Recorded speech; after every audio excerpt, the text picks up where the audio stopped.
What's up, trash talkers? Listen, it's impossible to fight, okay, if you don't know what you're fighting for. Does that make sense? Like, if you're in the dumps and you're struggling with mental health, things of that nature, it's going to continue tearing you down, all right? Because you're consistently trying to fight something, which is that demon, which is usually something from the past, right? Maybe that why needs to be fighting for your future. Let that be your why. Get the hell up and start fighting for your future. Stop fighting things that happened in the past. Easier said than done, right? Go seek help. It's okay not to be okay. A lot of people need to hear this. You are more of a warrior and a fighter if you stand up and say, hey, this has to stop. I need to go seek help. The stigma, everything has changed. It's okay not to be okay. Here is a firm believer in all men are created equal, but not all men live equal. That is why there's a certain select number of people in the DoD who decided to jump out of airplanes. And yes, we are better than you. 100%. Now, don't be the first triggered pansy to say, well, airborne's not relevant. You haven't jumped since World War II. Well, that's not accurate, for one. And two, it's like having a jalopy or a 68 Mustang. Well, a 68 Mustang's no longer relevant. Doesn't matter. It's still a better car than yours. So take it easy this National Airborne Day and just accept that we are better than you. So, two things for today's Honesty Cat. First thing, how do all my boys from the 101st feel knowing that the Army decided that instead of actually making you airborne, they would just create a whole new division that's airborne because you just aren't cutting it? It sucks. Thing number two, for all the folks who were like, oh, airborne is irrelevant, doesn't even matter. They're making a whole new division of just airborne people because they're relevant. Think about that. How's that feel? Does it hurt a little bit? I hope it hurts a little bit.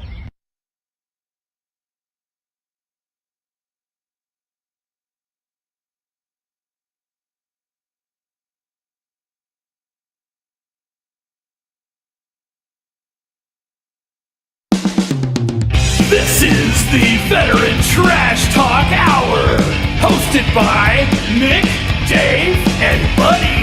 Real warriors making fun of other real warriors. Try to not get triggered.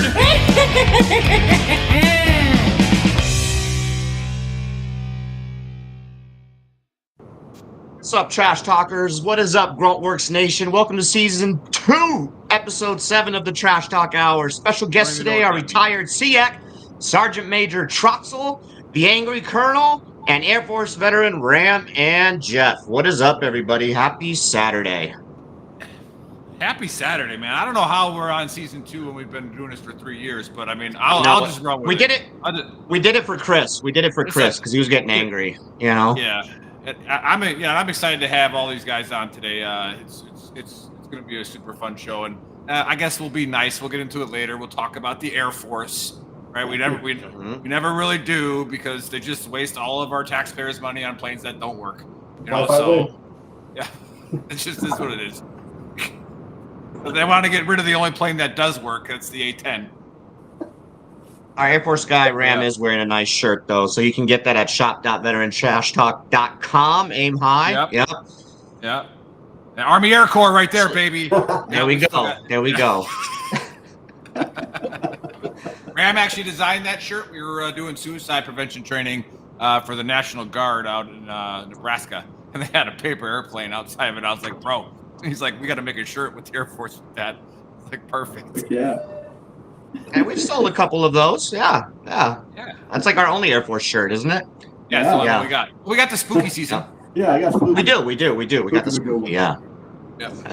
A great Halloween shirt. You know, it's spooky. It's Spectre Gunship, and it's all in Halloween. Yeah, it's good stuff. Veterans are all broke. They can't buy shirts. We just save that for the... We sell them for dirt cheap, too. Like, we got to, I mean, we don't really make much on a shirt anyway. No, I don't know, but it doesn't matter. All right, what we got going on today? Everybody's nervous.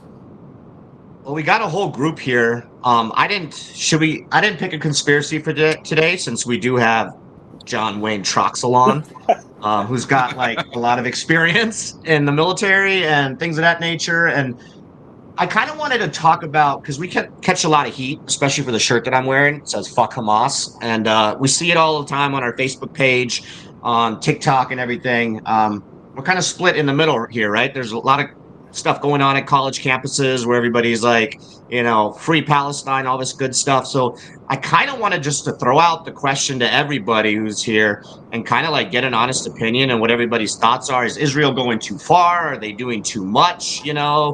All these deaths and all that stuff. I mean, I don't even know what to believe anymore in the media, but kind of wanted to get Sergeant Major, retired SEAC, John Wayne Troxel's opinion on this. Should they slow down? Like, what's everybody's thoughts, period, on the whole Israel situation? And yeah, we'll go from there. Well, I think the country of Israel, its citizens, and its military, I mean, they all take their guidance from Bibi. And Bibi has said that, Gaza is going to be a parking lot and we're not going to stop until Hamas is dead. Whether that's right or wrong, whatever, that's what the country of Israel is doing. And when you look at October 7th of last year and that heinous attack, that had, 1,200 Israelis killed, and the largest attack on the country of Israel and the largest kind of death since the Holocaust, they're not going to stop.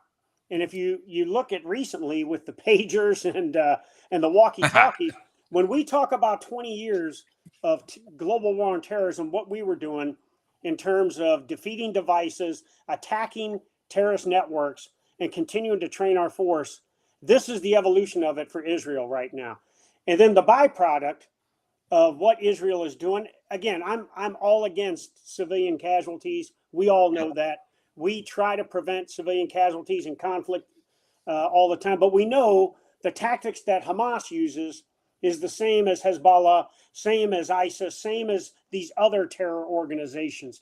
And if you look since October 7th, we've had over 200 attacks on our troops in Syria, Iraq, and Jordan, which included on January 28th an attack that had 3 Army reservists killed. So what I think is going to continue to happen is Israel is going to continue to take the fight to Hamas until they eliminate them. Unfortunately, that's going to come with some civilian casualties. Now, we know Hamas and Hezbollah are complicit in using human shields and other things like that, but I think that's what's going to go. For me, what I think we as the United States need to do is take a more stronger stance to the attacks that are happening on our troops, not just in the 3 countries I mentioned, but in places like the Bab al-Mandeb Strait, where we constantly have ships going through from the Suez Canal out to the Arabian Gulf and everything. I don't believe that the response we gave after January 28th was enough to tell Iran and its proxies they need to settle down. We need to bloody their nose. And Israel definitely is going to continue to bloody Iran and their proxies' noses. So I think that's what's going to continue to happen, and the Israelis are not going to quit. Yeah. I think that's a great take. And what you brought up, like, people don't realize the sheer size of Israel, and like what happened on October 7th was like in comparison to like our 9/11. Like, people don't understand that how extreme that was.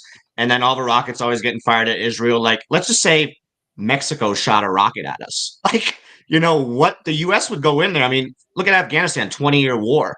So like, I'm all for Israel. I'm all for everything that they're doing. I don't understand the college campuses with these groups that are like Free Palestine that have like no clue what the fuck is actually going on over there. Same people like that elected Hamas. Like, if you look at some statistics, like 70 to 80% of the individuals over there elected Hamas and put them in power.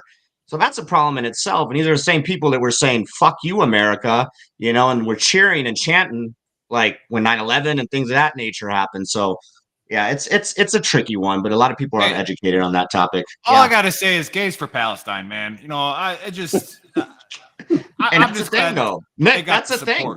I know they got the support, man. I really do find I'm happy that the LGBTQW17 QRF freaking community, like, They have a place. They would literally get thrown off of a roof over there, you know? No, don't tell them that. it's Don't just- tell them that. Yeah. Well, that was what was happening at the cement factory in Syria before we ended up, giving ISIS the lasting defeat. ISIS was taking gays up on top of that roof of the cement factory and was launching them off of there. And It's then, literally in the Quran to do that. yeah. So But the other thing, David, you talked about was what's going on these college campuses and these quads with these kids in these green tents and everything. And genuinely, these kids have no idea what they are protesting for. When I see a kid with a Jordanian keffiyeh on saying, I am supporting Palestine, it tells me you have no fucking clue what the hell you are protesting against. And, I spoke at a university in December of last year when there was a pro-Palestine protest going on. And I had a conversation with some of these folks, and I thought, where do the parents of these 20 and 21-year-old kids, where do they support them with going out and doing this radical stuff and living in a quad instead of going out and doing something great with their life? But unfortunately, it's the nation we live in now, and that is kind of the in thing to do now is whenever we think something is wrong, and in this case, that those tens of thousands of Palestinian citizens are being killed, that my number one job is to go and sit in a quad and protest it, But those of us that have been in armed conflict and those of us that have been at war, none of this is a surprise to us at what's going on in Israel and how the proxies are responding and everything. All of us have been witness and, have had these kind of attacks on us in Iraq and Afghanistan and other places. But we are the small majority in the nation. The vast majority of the people don't know about that. And they don't know that the more we support Iran and its proxies and things like that, it's going to empower them to do even more crazy shit, like potentially It's a thing too. try to bring a terrorist attack to North America and the United States. Yeah. Or empower one of these folks to, carry out an attack here. So, and that's a great point because they've been attacked constantly. Israel is attacked constantly. And eventually they're just over it, and now they're because if they don't do anything, then they'll just continue. This is a message of saying, hey, we're done. Fuck around and find out. We're doing what we need to do now. And that's exactly what's occurring. So, yeah. And if I could good finish take. off here, and then I'm going to shut up for a bit. But for the last 3.5 years, we have had this foreign policy of deterrence through appeasement, where we will give the Iranians money. We will try to support potential adversaries with money and stuff like this for them to not do their terrorist act or their heinous acts that they do. And all it does is empower them to find more exotic ways to kill innocent people, but more importantly, to continue to attack us and our partners and allies. We have to have peace through strength. And I will tell you, when I was the SEAC and Trump was the president, and he saw how the Russians and the Syrian regime were using these barrel bombs with chlorine weapons on them on innocent Syrians, and he saw these Syrian babies suffocating to death from these weapons, he told Secretary Mattis to do something. And we put 59 Tomahawk missiles on Russian and Syrian regime infrastructure that where these barrel bombs and helicopters were. And guess what? No more barrel bombs after that. Nope. Imagine Weird. that, Shocking. that you get peace by exhibiting strength. Okay. Anyway, Rob. I'm gonna stop now, okay? Let's go with the angry colonel. Yeah. What you got? All right, gentlemen. I've been absent for a while, but So 2 points. The first point of it is I think all these people that want to be activists, there's a great organization that does international interventions. It's called the United States Military. Take your ass down to a recruiting station and sign up. The numbers are low, right? We know this. So if you are that dead set on making an impact in the Middle East, pack your shit, walk to your recruiting station, put your name on a dotted line, and donate the rest of your youth to the United States government. The second part of it is you guys know me, and I always say follow the money. And to pile on to what Sergeant Major said, is that's where it's all coming from.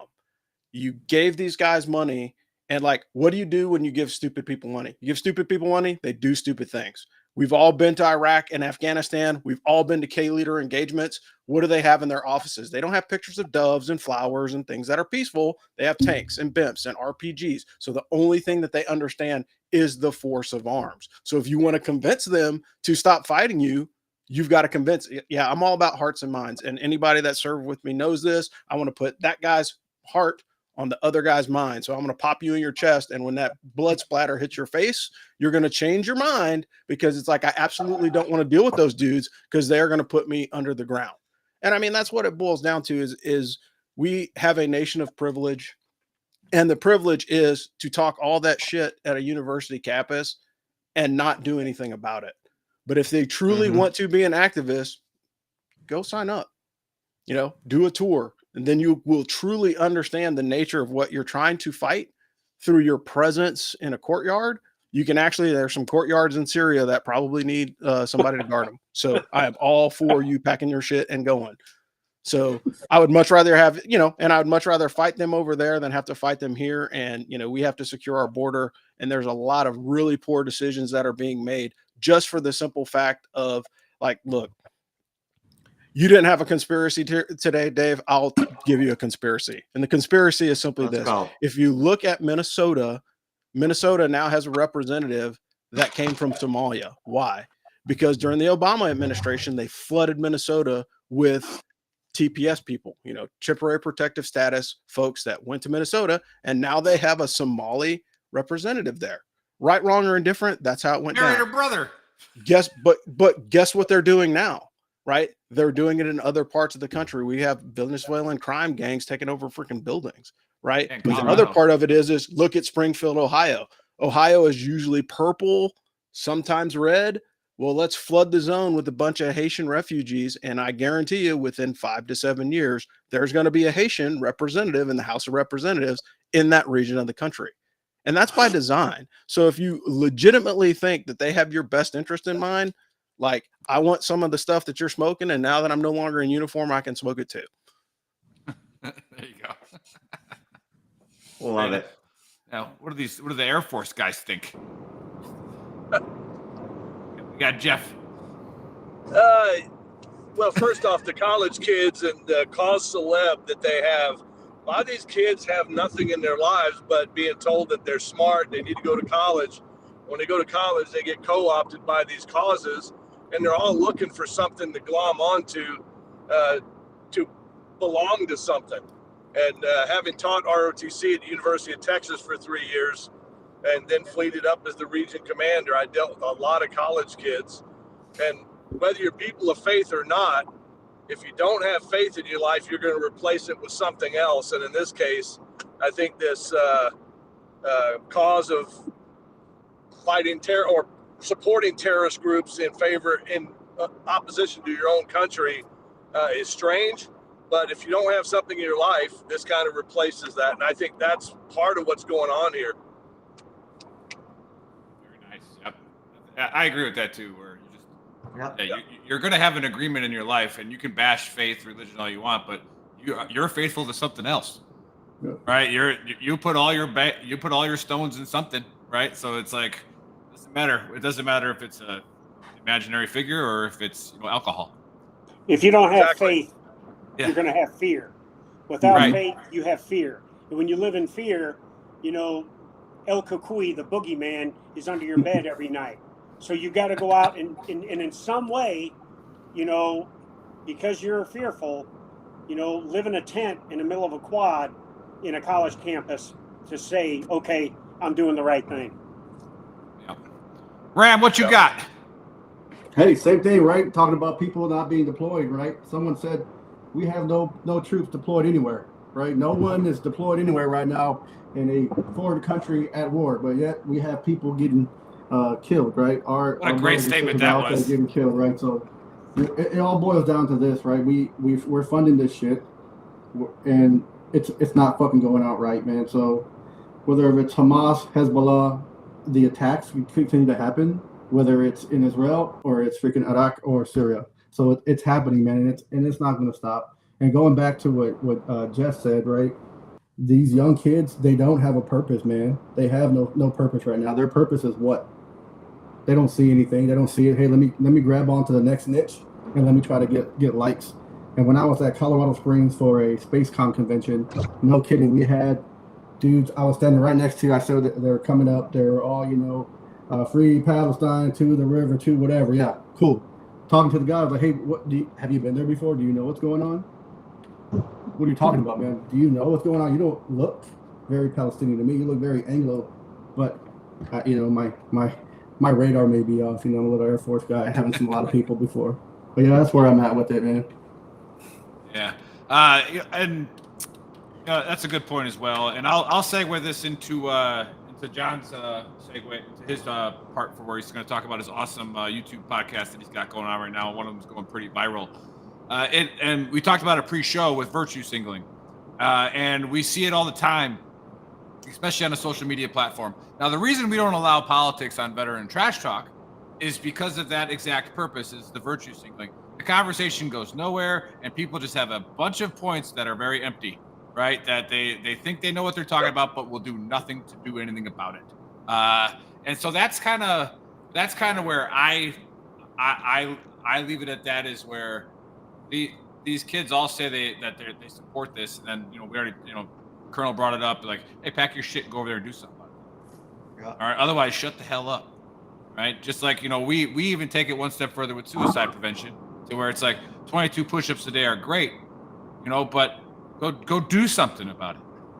Actually, right? Like stop talking about all these bad things that you're just going to sit there and watch them happen. That's apathy, right? It's just something that freedom. What I was going to say to all your guys' points is freedom does two things wrong, right? It allows stupid people and it allows crime, right? But that's freedom. We have at least with freedom and freedom of speech, I can be like, okay, that guy's a moron. I'm not gonna listen to anything he has to say. But anyways, I am excited to have the retired SEAC. The first time he came on the show, we were all still active duty, and I had a shirt on that said, "What's a SEAC?" Yeah, and I was like how. There's like 4 master sergeants on the show, and we're like, "What the fuck's a SEAC?" We don't even know what it is. But no, he's been doing phenomenal, great things, and he just did a show on Leader Talk. You go on YouTube. I think we are following it as well. So if you go to our YouTube page, we're on there as well. Leader Talk, and he talked about stolen valor, and that was what I was pretty interested in, because at what point do we sit back and take it? And at what point do we say, okay, that's enough? Right? So go ahead. What you got going on? Yeah, so this, again, Nick, I don't do the politics thing. I try to stay out because, as you just described, it goes nowhere. People are, especially if they're far left or far right, they're going to argue and everything, and it gets nothing accomplished. But even though I've been retired for 4 years, I care about the institution known as the United States military. And when I see something, that's why I started my podcast, my YouTube show, Leader Talk, about 6-7 months ago, because I wanted to discuss the critical issues in a no BS kind of way that didn't have politics in it. And so, the guy from Minnesota that is, a candidate for vice president, I was asked to come and talk to some leaders out of the Minnesota Guard, and then I've been on a couple of spaces on Twitter, and I've done some podcasts and everything, and I'm all about defending the institution. And when you look at someone that has made a commitment to be a command sergeant major and enroll into the non-resident U.S. Army Sergeant Major Academy Sergeant Major course, they made a commitment that I'm going to continue to serve. And then when there's some action that happens that is, kind of counter to the professional way we do business in the institution, and all of a sudden he's retiring and everything, and he retires as a master sergeant. He was only a command sergeant major for 45 days, retires as a master sergeant, and disenrolls from the sergeant major course and goes on and retires and runs politics. God bless him. I appreciate his 24 years of service. to our nation, and that he is a fellow veteran like all of us. But what I take issue with is that for 20 years, he claimed to be a retired command sergeant major when he was not. He is a retired master sergeant. And I talk on this last show, I showed my ID card, which says retired SEAC on it, okay? And I said, all he has to do is show his ID card. If it says retired master sergeant, then be proud that you served 24 years in the National Guard and you're retired master sergeant. If it says CSM on it, then you are exhibiting and executing stolen valor, because you are saying something that you are not. And when I saw an interview he did where he was asked, what is your combat experience? This wasn't AI. This wasn't some crop video. Said, what is your combat experience? His answer was, I deployed in support of Operation Enduring Freedom. To the layperson or to any of us, what would that mean? He was in Afghanistan. Okay, yeah. He was not in Afghanistan. He was in Vicenza, Italy, pulling guard on the Caserne there while the 173rd was deployed in combat.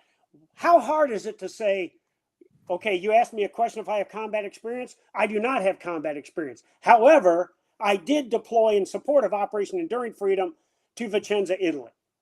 And then after that, I'd say, God bless you, brother. You did your job and everything, But he always used these kind of, this gray area to show that he is something that he is not, And so I take issue with that. Politics aside, for at least 45 days, he was a command sergeant major like I was for 20 years. Okay. But, and I take issue with that because he at one time represented the same thing that I did, and he's a veteran like all of us. So that was what, and then the backlash I got from everybody on the far left that thought I was calling him out because I'm a MAGA guy and all this other stuff. And I said, I got sick of explaining myself that I care about the professionalism of the United States Army and the United States military overall. And so I decided to do that show and talk about what stolen valor is. And I don't know why leaders can't be just proud of who they are and what they are. Somebody asked me, what's the definition of a combat veteran? And Troxel's definition is they have accepted that they are going to go forward into a hostile combat zone and they are going to accept the risk of death. Now, obviously, for maneuver, fire, and effects guys and stuff like that, the risk of death goes up a little bit than combat support and combat service support. But because those CS and CSS people still said, I will accept that risk and go into combat, they're a combat veteran, all right? Not somebody that went to Italy and drank wine and pulled security on the Caserne there because the 173rd wasn't there. So anyways, that's why I did that show. But I not only talk about that, the southern border is another key issue with me. The colonel brought that up. And, best example I can give these kids in these quads is, I went to the southern border in El Paso, and I went down with our Customs and Border Patrol and our Border Patrol agents and our National Guardsmen down there because I wanted to see firsthand, is it as bad as they said it was? And it is as bad as the media says it is. And when I asked those Border Patrol agents, what do you need more of? Do you need more DOD support here? Do you need more resources, agents, funding? What do you need? They said, we need consequences. The border policies are what is causing them to not be able to accomplish their mission, and why we have, in the last 4 years, millions of illegal aliens running around in the country. So that's what my show is all about, going after these tough issues and having a common sense discussion about it. And I even have one episode on there that's all about common sense, because I think in our world today, common sense is more uncommon than it's ever been. And I'll leave it there. Yeah, well said. That's kind of like, and then, hey, I put everybody who's watching on YouTube, or maybe Chris can do this. I put the comment on Veteran Trash Talk to the show that John's referencing in his YouTube channel. So go subscribe to it. Watch the show. It's really awesome. Chris, if you could copy that somehow and put it, on all the platforms, that would be great. As you can see, I was having like a button aneurysms, putting everything on the thing, trying to do it myself. But that's what we got the nerd Marine for. Perfect. He just did it. There we go. Thank you, Chris. Yeah, and then I was getting a phone call from an old Legacy Ranger, Taft Yates. He jumped into Granada. So Jeff, who did you jump in with? I was with Second Bat. Colonel Ralph Hagler was the commander. Sergeant Major was Sergeant Major Voyle. So I was the TAC P attached to them. I actually had 2 tours with them in the early 80s, 80 to 82, and then 83 to 84 before I went to Panama for 4 years. Yeah, he said, hey, I just showed up because I got word that there's another Granada Raider on here, my Ranger brother, Jerry Shorma. So, yeah, Taft, we got we got one of your battle buddies up here, so that's pretty cool to connect you guys again. The Stolen Valor thing, to one of your things you said, John, was like, at what point are you just happy with what you did? And then you start to unmute, right? Like, okay. Oh, we didn't unmute you, Jeff. Sorry. Yeah, go ahead. I think you're muted again. Yeah, I'm in control of it. Sorry. Cameraman here. Okay. But all right, yeah, with that, it's that the tale is like you start to tell a lie so much that you start to believe it. 100%. And he's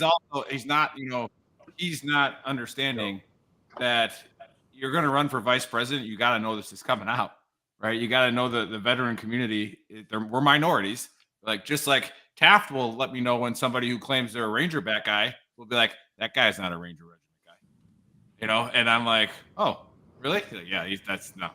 So I was like, okay, like we're going to find out who you are.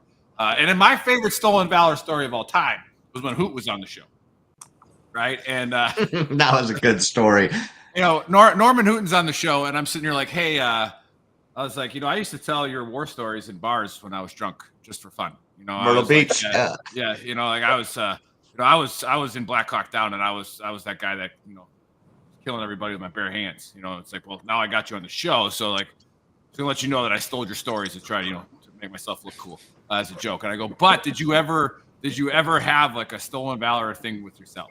He was like, yeah. He's like, I was contracting in Kuwait, and there was a guy shooting his mouth off to one of the other instructors about how he was in Chalk like 3, that went down. And this guy has no fucking clue that Hoot's in the other room.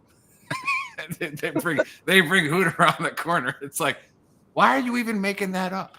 Like, why are you even saying that to a bunch of people? Like, who are you trying to impress? Yeah, I don't get it. And it's next level though. Yeah. It's like, it's that thing with, we got to put a stop to it, because we do have to, keep the integrity of what we've done, what our battle buddies have done. Well, it's just like I served the Rangers twice, right? I never went to Ranger school. Proud of the tab or proud of the scroll, but never would wear the tab. In fact, I got the second Ranger scroll on my leg, tattooed by my son, but I do not ever wear anything that has a tab on it. Yeah. Again, like, hey, just probably, because our brains work, more with the fifth principle patrolling than most, where it's like, I'm just not gonna say that. Like, I wasn't there. Like, if I wasn't there, I'm like, hey, I wasn't there, but I can maybe ask Dave who was, right? Like, and so if like a family member asks me, hey, what do the Rangers do? Well, let me call up Taft and find out, because I was in the 82nd. Like, what do you want from me? It's like, it just is what it is. What do you guys got? What do you guys got on the Stolen Valor piece? Oh, geez. I don't know. So I do have a couple points. So for me, I'm one of those guys, particularly like on the O side, it's very, very easy. Like if I see an officer that has an 82nd combat patch or 173rd combat patch and he doesn't have an advanced rating, that guy probably is not the airborne leader that he tries to make himself out to be. That's the first part, right? Because I hit the pinnacle of a mediocre career, but I still had 65 jumps and, was current as a jump master until I walked across the stage. So if you're not like trying to live that life, don't pretend to be that person, because it ruins your credibility. And the soldiers will never say anything, but they know, like, oh yeah, that's the guy that went and begged, the brigade task force commander to write him a letter of assignment so he could wear a 173rd patch. And I'm not saying who that person was, but that actually happened when I went to Afghanistan on my MIT team. The other part of it is like, look, I don't care who you are. And there's, unique situations, because everybody's transition story is different. But if I meet a master sergeant with 24 years of service and his highest award is an RCOM, that's a head scratcher, because you can get a PFC that gets an RCOM for staying alive, being the only guy that survives at JRTC rotation when the rest of his company gets rolled up. And we've all seen that and experienced it. So, don't tell on yourself, right? I tell everybody like how cool you want your shadow box to be. So go out and do the fun stuff that builds you a cool ass shadow box. So when other veterans come into your office and they look at it like, wow, that dude's like legit badass. And if you weren't, that's okay. We're not going to judge you off of that. We appreciate your service, but don't tell on yourself, because we can smell our own, like the guys you can walk into a room and if somebody's talking crap, you're gonna be like, something's not right about that dude, Right. And we all can tell as veterans, and like, depending upon how egregious it is how much we intervene.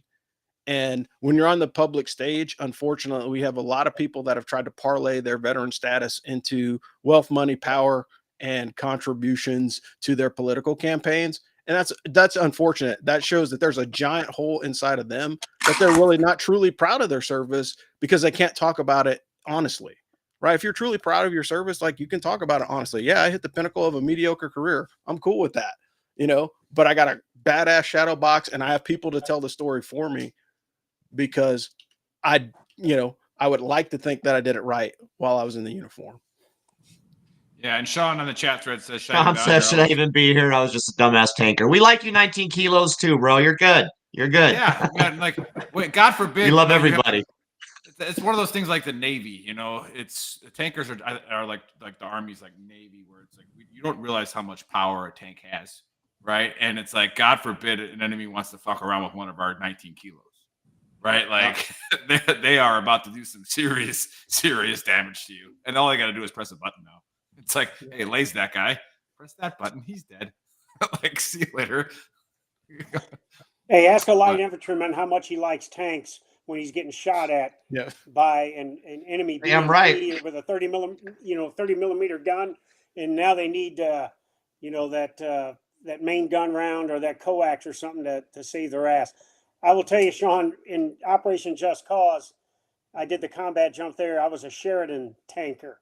Now, legacy tank and everything, but in the middle of the barrios in Panama City, when we were getting shot at by V300s, I had infantrymen from the 82nd hugging my road wheels on my left and right. Okay, in order for me to move up to put effective fire on them, I had to say, "Hey, assholes, get the fuck out of the way, or I'm going to run you over." Okay, because I need to go up here and neutralize this threat and everything.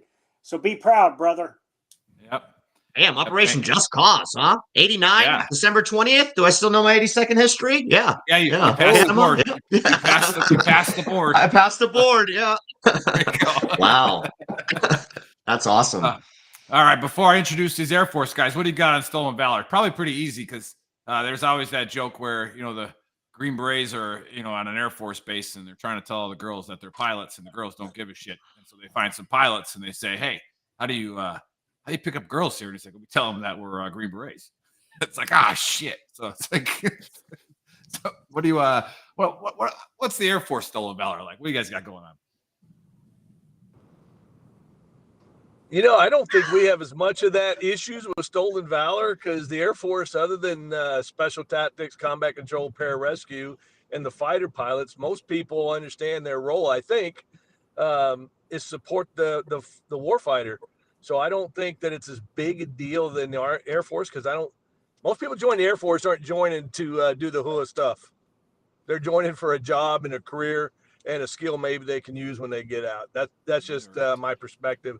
I don't think it was too big of a deal. Maybe, Ram, you got a different thought on it, because you were one of the support guys that supported the guys on the Hill a little bit. Yeah, it's a little bit different, right? Especially when you're walking around and you hear someone, right? So I did 117 maintenance, right? So when I heard a story and I'm walking by someone, some guy's like, yeah, I got a flight on a 117. Oh, you got a flight on a 117? He's like, yeah. Well, if anybody knows a 117, it's a fucking one-seater, right? So I listened to this guy's story. I'm like, that's fucking phenomenal. And I tell him, I was like, hey, I did maintenance on the 117. He looks at me. I was like, yeah. And I was like, so that was fucking full of bullshit, bro. And we're in a freaking navigator squadron. So, yeah, it's there, right? So you get those guys that do that. Why? I have no idea, right? It's just dumb. Be happy what you did, He served a great career, even if he was admin support. Shit, you killed paper for a living. Say you killed paper, but you did something. Shit. Yeah, and before we get into the next segment, I'll end it with this, where it's like, you know, if the VP nominee comes out right now and says, "Hey, I was fucked up for doing that," it would be forgotten about in a week. 100%. In a week. Yep. Yeah. Right. But it's like, so disgusting. But anyways, let's talk about something a little bit more positive. All right, a couple days ago, we had the Air Force birthday, and so we brought some Air Force guys on because we all know the truth. All right, we're gonna play the video.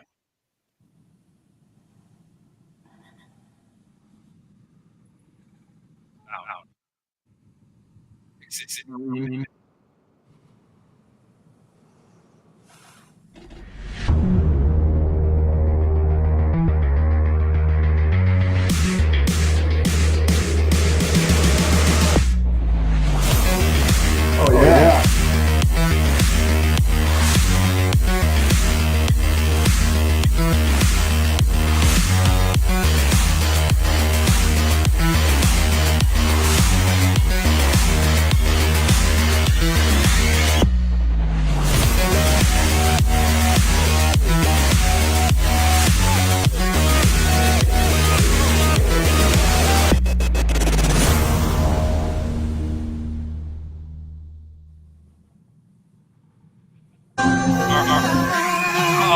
Turn it off, Chris. What are you doing?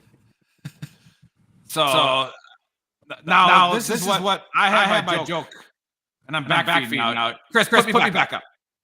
Yeah, you're backfeeding. There was no audio to the video. No, What's going on, Chris? Muffin fingers back there.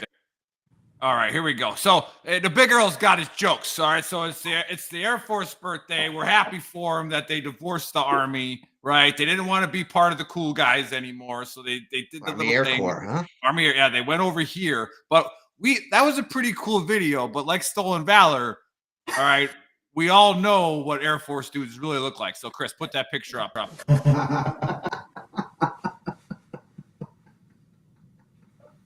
There it is. There's your MQ-9 pilot right there. Okay, that's your guy. That fat guy with a beard and a Hawaii shirt. All right, we get that's what Air Force. Hey, you failed to show the Air Force guy that was on the ground in that video, man. You only chose the fat guy wearing a hula shirt from Hawaii. We all know that's the real Air Force. But well, hey guys, welcome to the Trash Talk Hour. It's awesome to have the Air Force dudes on there, especially a legacy like Jeff. And like I said, we got some of your Granada Raiders on here with you. So Jeff, introduce yourself and tell us some cool stuff about the Air Force and what you did. Yeah, started out as an enlisted guy for 9 years, and when I enlisted for TACP, so ended up working on the ground with the Army. Volunteered to do that, by the way, and my first assignment was with the Rangers. Years later, I got my commission and then went into the Special Tactics community. So I've kind of been an Army or an Air Force infantry guy most of my career until my last 6 years when I did the education and training world. The whole JTAC mission back when I did it was ETAC, and then as an officer, you don't do it as much as the enlisted guys do, and shouldn't, to be candid. Those guys are with the company level, battalion level operations. So had a good long career, really enjoyed it. The Air Force exists to support the guy on the ground, whether it's the mobility of aircraft delivering stuff to an airfield or airdrop, or fighter guys putting warheads on foreheads. So that's my background. Thoroughly enjoyed my time, but the most significant time of my career was my 2 tours of the 2nd Ranger Battalion that really solidified in me what warfighting was about at the tactical level. Yeah, if you don't mind, get in. Ram was saying you got the Forrest Gump wound. Yeah. So we'd been on the ground about 1,300 that morning. So we got on the ground about 05:30. Supposed to jump in the dark, of course, but ended up getting delayed for whatever reasons. Ended up jumping daylight. There's a little bit of activity on the airfield, caught a little bit of rounds coming at us. But later in the afternoon, we got counterattacked by BTR-60s at the end of the runway. Siak, I don't know if you were there. Were you down there when that happened at that end of the runway? No, I'm not a Urgent Fury vet. I'm a Just Cause vet in Panama. Oh, okay. All right, gotcha. So at the end of the runway, we get counterattacked. With BTR 60s. Didn't even know they were on the island. That's how bad the intel was. In fact, we're using tourist maps that we put a grid system over so we could call in airstrikes and coordinate fires. So we're at the end of the runway. C-141 has landed and back taxied. So it's up right at the end of the runway, big hill. Down below the hill is the True Blue compound where the medical students were. We just finished clearing those buildings and we're back up, got the medical students out, and we're back up on top of the runway. And it was loud as hell. And I'm on top of the hill with 5 or 6 Rangers and a gun jeep, and my radio had shit the bed on me. So I'm trying to get this thing working. And all of a sudden I felt like I was by myself. It was really loud, and I looked, and there was 5 Rangers or 6 Rangers running down the hill away from me. I was like, why are they running away? And then I heard the snap of the machine guns from the BTR 60 shooting. I went, I know what they're doing. So I take off, get down to the hill, find some defilade, and there's a Delta guy there. I go, well, shit, if this rock's good enough for him, it's good enough for me. And then Sergeant Major Veloz comes running by, and he sees me, goes, hey, Sergeant Stahl, where's your radio? And I had to shyly go, it's up there. He goes, don't you think we need that about now? So I had to run back up the hill, get my radio, and get the gunship overhead. It was daylight, but we still had the gunship overhead because the air-to-air threat or ground-to-air threat wasn't significant at all. And we proceeded to take out the BTR 60s. The 90-millimeter gunners got 2, and we got 1 with the gunship. We took out the lead one so they couldn't keep coming up the hill. And so I tell people I got the Bronze Star with Valor for being a dumbass. Oh, hey, thanks for sharing it. That's freaking awesome. Yeah. Don't you think we need that radio? Like right about now? I think probably be a good idea.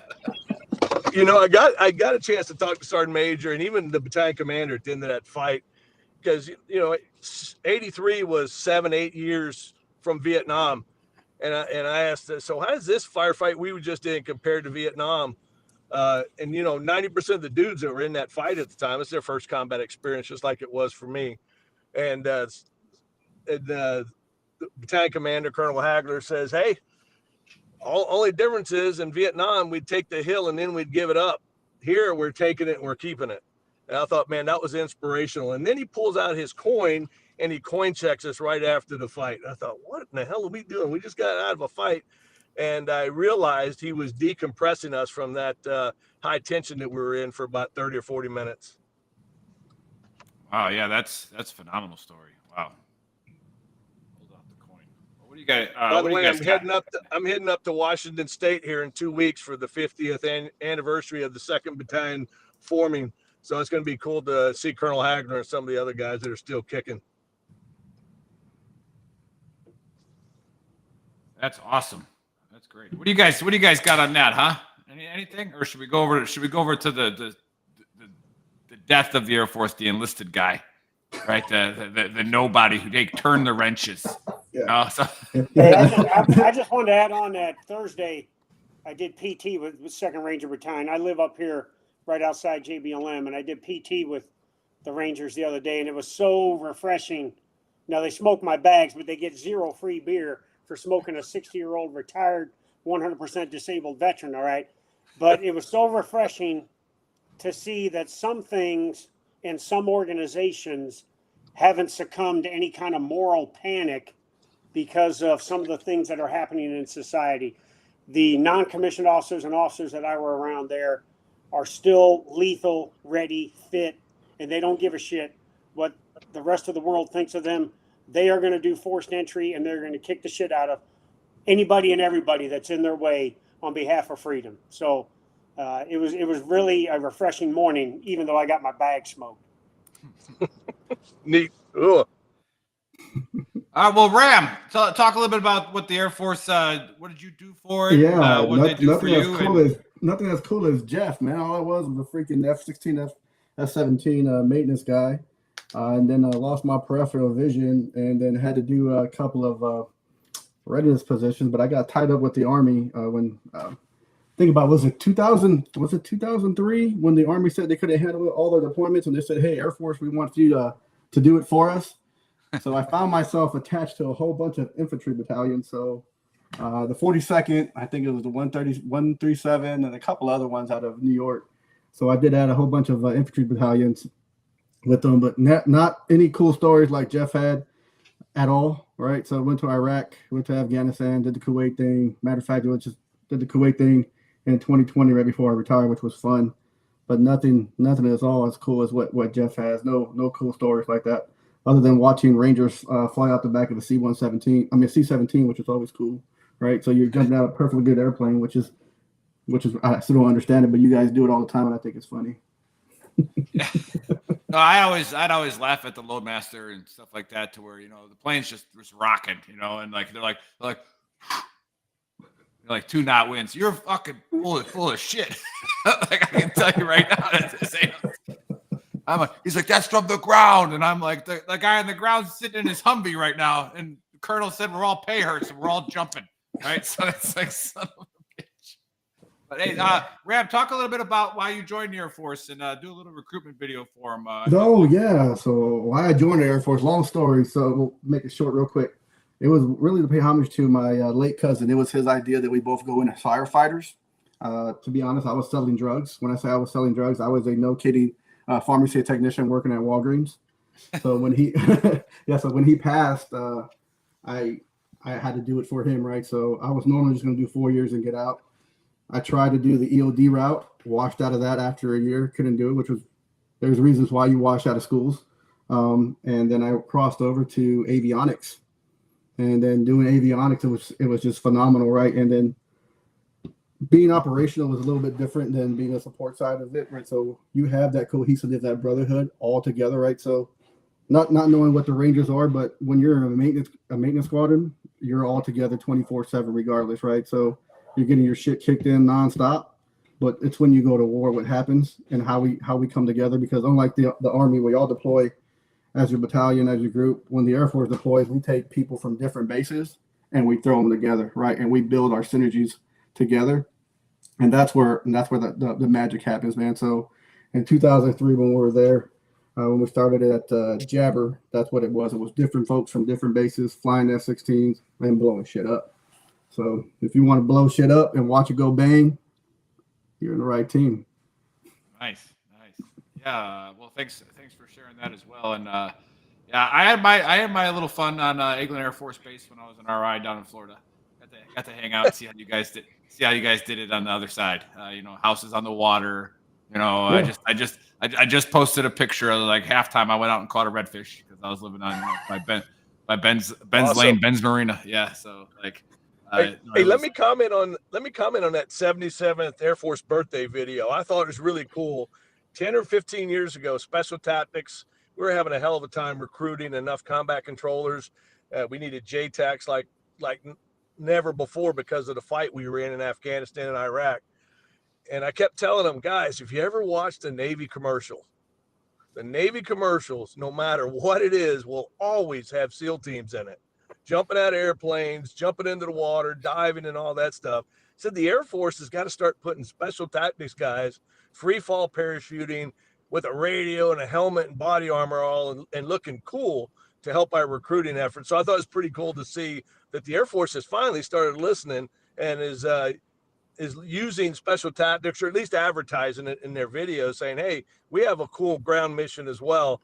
But the way the SEALs look at it, hey, we're only going to get 100, maybe 200 guys that are going to qualify, but we're going to get a whole lot of people that join the Navy to be SEALs. They're never going to make it through. They're going to have other specialties. So the Air Force finally taking it. So I just thought it was pretty cool to see that on that video. Yeah, and all of us know this who've deployed to the GWAT, you know, the old AFN commercials, right? And I fuck with Ram about this all the time. So Ram and I work doing some of the suicide prevention stuff together. And I'm like, you remember that shit? Like where it's like the combat weatherman commercial on AFN where they're all like super tactical and they're taking knees, right? And all of a sudden they blow up this giant red pieball. It's like what's the point of sneaking around? You're putting this big ass fucking balloon up in here. So it's like, but, that's where they're at. That's where they're they're right below that thing. That's where they are. Like, so. No, but you're right about that for sure. Like you got to show people like something cool to go do. And then again, if you don't make it, just like I didn't make special forces. I was a 2040 non-select, and it's like it is what it is. Well, we're competing with all the other services. The same guy we're trying to get is the same guy that's going to the Rangers, Special Forces, the SEAL teams, and now MARSOC. So we're all competing for these same dudes. And if no one knows the Air Force has it, you're never going to get them. That's a good point. Good point. All right. Anybody got anything else before I do the AAR? Yeah, I just got one quick point, and I'll tip the cap to the JTACs, because when I went to Afghanistan in 2012, we put those guys through some work. We got 465,000 pounds of ordnance off of the rails in 9 months. And those guys were some hardworking gentlemen. And they had me on speed dial because I was probably the least fearful field grade in the TOC.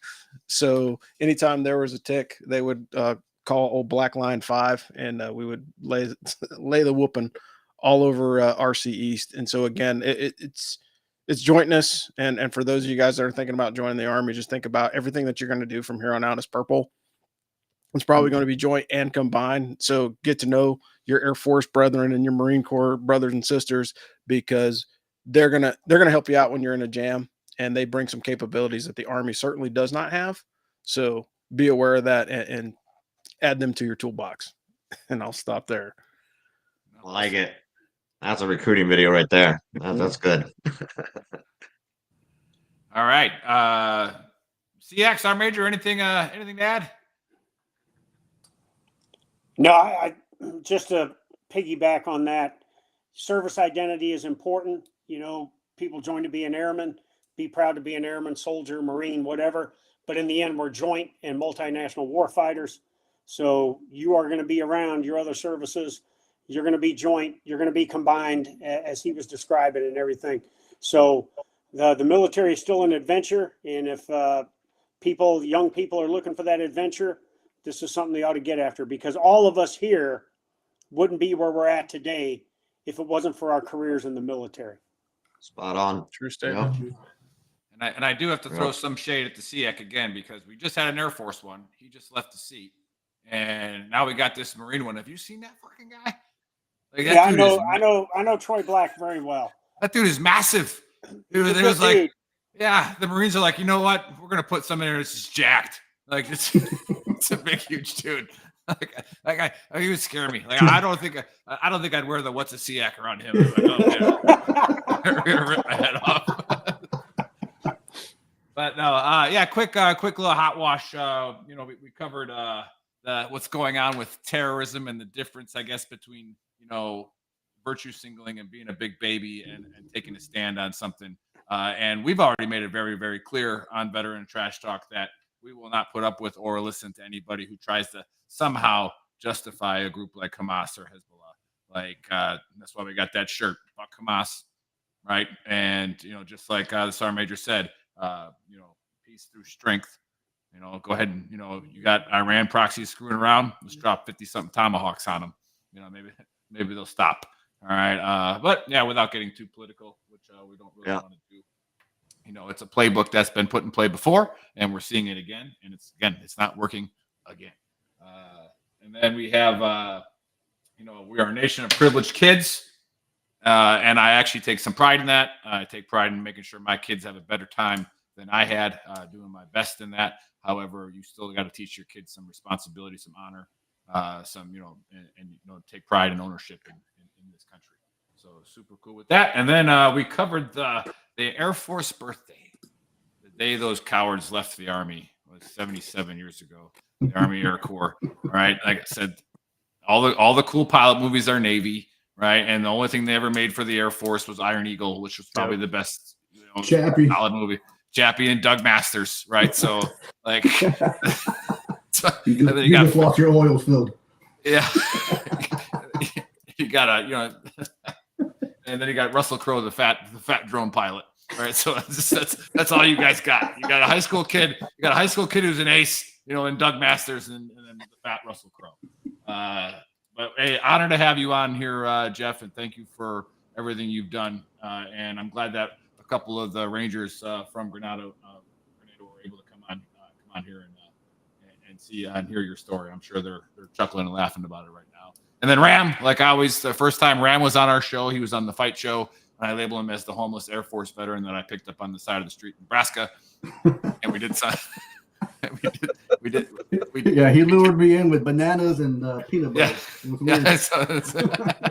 And we talked some UFC fights, both great Americans, and then of course the Angry Colonel. He has this As for Football podcast that he does, Ring Knocker Radio, we call it. So go to the YouTube channels, go to Leader Talk and subscribe to Sergeant Major Troxels, and then go to ours and you'll get the link to As for Football. Or go to asforfootball.com. Yeah, it's asforfootball.com. Asforfootball.com and go subscribe to that. Again, we don't care how many podcasts are out there. We subscribe to as many veteran podcasts as we can, and get the messages out. So yeah, As for Football, get your college football updates. And every once in a while, they wrangle in VTT's Trigger Joe on the show. And he's our college football expert on the enlisted side. So whenever he's on, we call it the 2 O's and the NCO. Talk college football. So yeah, go get your Ring Knocker Radio on. And other than that, Dave, close us out. Yeah, thanks everybody for coming on. Great show. If you tuned in late, go to VeteranTrashTalk.com. That has the links to everything. Where you can listen to us on Spotify, Apple Podcast, and then of course YouTube, which we are shadow banned. So go over there, give us a subscribe, give us a like, help us, get pushed through the algorithms a little bit more. You can get this awesome merch at shop.veterantrashtalk.com. I am wearing the Fuck Hamas shirt. Aim high over there. Nick, you're not wearing a Veteran Trash Talk shirt today. Shame on you. No, I got to go to a cross-country meet, Hart High School. Yeah. And we'll catch everybody next Saturday. Love y'all. Faceman VTT out. Thanks a lot.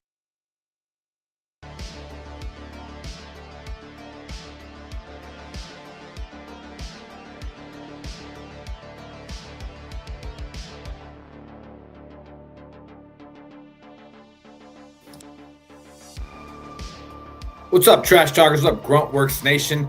How do you hire the right financial advisor? In this video, that's going to be somewhere up here when they put the QR code up there. Just scan it or go to our YouTube channel, all right, and you'll be able to download it. In that video, questions are asked and answered about finding the right financial advisor for you and your loved ones. What license do they hold? The crucial factor can provide you with a sense of security and confidence in your financial advisor. What is their experience? See if they have any written complaints in the disclosures. Why is it in your best interest to work with a fiduciary? This role is crucial as it ensures that your advisor working in your best interest, fostering trust and transparency in the advisor-client relationship. Understanding the advisor's process for developing your financial plan is also important. Do they conduct a thorough financial assessment, discuss your goals, and then create a personalized plan? This insight can give you a clear picture of their approach and thoroughness. Find out how to do your own research and security representatives. Illustrating their complaint record, licenses held, time in profession, and more. If you haven't been watching, we have done 2 of a 3-part series with Army veteran Ken. All right, again, go to that QR code right there. If it's not there, it was there earlier, or go to our YouTube channel, and we will give you all the financial advice that you need. Also help you find the right financial advisor. Stay tuned. Check